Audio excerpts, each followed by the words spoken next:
রাষ্ট্রের প্রয়োজনে মানুষের সেবা দিয়েছি। আমরা চিন্তা করি নাই তখন যে আমাদের ভালো ভালো চাকরি ছিল, ভালো ভালো আমাদের ক্যারিয়ার ছিল, আমরা সেগুলো চিন্তা করি নাই। আমরা চিন্তা করছি দেশের মানুষ মরে যাচ্ছে, এই সিচুয়েশন হ্যান্ডেল করতে হবে। আমরা স্বাস্থ্যের প্রয়োজনে এসেছি, করোনা সেবা দিয়েছি। ওনারা আমাদেরকে বলেছেন যে আপনারা রাষ্ট্রের বোঝা। দক্ষ জনবল কখনো রাষ্ট্রের বোঝা হতে পারে? জনগণের কাছে আমার প্রশ্ন। 3 সদস্যের প্রতিনিধি আসলে ঢুকেছিলাম, সেখানে একজন ডাক্তার, একজন কনসালটেন্ট আর আমি মেডিকেল টেকনোলজিস্ট ছিলাম। আমরা স্বাস্থ্য উপদেষ্টা ও স্বাস্থ্য উপদেষ্টার বিশেষ সহকারী নিকট দেখা করেছি। আমরা ওনাদের কাছে জানিয়েছি আমাদের দাবি দেওয়া। পরবর্তীতে স্বাস্থ্য উপদেষ্টা মহোদয় উনি আমাদেরকে উত্তর দিল যে বিভিন্ন এনজিও আছে, বিভিন্ন প্রতিষ্ঠান আছে, আপনারা ওখানে চেষ্টা করেন। তো আমরা ওনাকে প্রশ্ন ছুড়ে দিলাম যে ম্যাডাম, আমরা যে 5 মাস কাজ করেছি, আমার তো বকেয়া বেতন এবং চাকরি এখনও অনিশ্চয়তা, এবং আমরা 2020 সালে করোনা সিচুয়েশনে কাজ করেছি, যখন মানুষ ঘর থেকে বের হয় নাই রাষ্ট্রের প্রয়োজনে। আমরা ঘর থেকে বের হয়ে রাষ্ট্রের প্রয়োজনে মানুষের সেবা দিয়েছি। আমরা চিন্তা করি নাই তখন যে আমাদের ভালো ভালো চাকরি ছিল, ভালো ভালো আমাদের ক্যারিয়ার ছিল, আমরা সেগুলো চিন্তা করি নাই। আমরা চিন্তা করছি দেশের মানুষ মরে যাচ্ছে, এই সিচুয়েশন হ্যান্ডেল করতে হবে। আমরা স্বাস্থ্যের প্রয়োজনে এসেছি, করোনা সেবা দিয়েছি।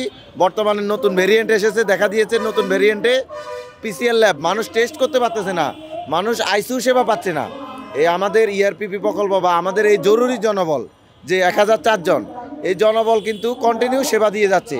তো এই জনবলের চাহিদা এখনও রয়েছে, এখনও তারা সেবা দিতে চায়, কিন্তু ঊর্ধ্বতনদের গাফিলতির কারণে এই জনবলগুলো সেবা দিতে পারতেছে না, এবং আমাদের ঊর্ধ্বতন কর্মকর্তাদের সিদ্ধান্তের কারণে এই জনবল আজকে রাস্তায়। আমাদের প্রথম দাবি ছিল আমাদের যে বকেয়া বেতন। আমরা খুবই মানবেতর জীবনযাপন করতেছি।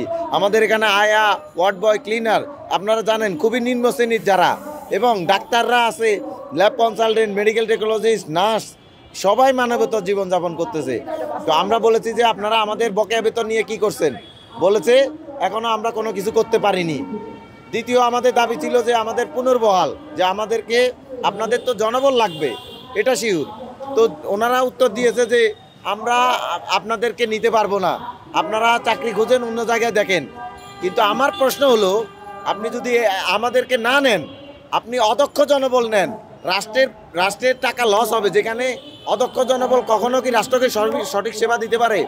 যে পিসিআর ল্যাব চালাতে জানে না, যে আইসিইউ কি জানে না, তাকে যদি আনেন, তাকে ট্রেনিং দিতে হবে, কোটি কোটি টাকা খরচ করতে হবে, তারপরে সে দক্ষ জনবল হবে। তো এই দক্ষ জনবলের প্রয়োজনীয়তা তো মিটলো না, তাহলে রাষ্ট্রের ক্ষতি হলো। পরবর্তীতে তারা সেটার কোনো সদুত্তর না দিয়ে তারা এড়িয়ে গেল। যে আমরা বললাম যে বিভিন্ন মেডিকেল কলেজের পরিচালকগণ বলতেছে যে জনবল দেন, আমরা জনবলের কারণে চালাইতে পারতেছি না।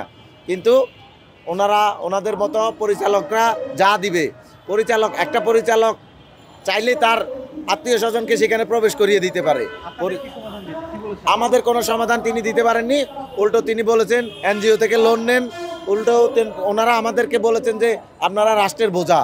দক্ষ জনবল কখনো রাষ্ট্রের বোঝা হতে পারে? জনগণের কাছে আমার প্রশ্ন।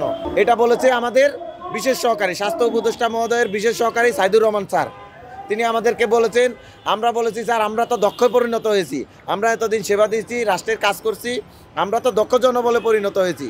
কিন্তু তিনি আমাদেরকে বলছেন আপনাদের প্রয়োজনীয়তা নেই, আমাদের প্রয়োজন হলে আমরা ভিন্নভাবে নিব। আমার নাম হচ্ছে শরীফউদ্দিন, মেডিকেল টেকনোলজিস্ট, আইডিসিআর আমি সর্বশেষ কর্মরত ছিলাম।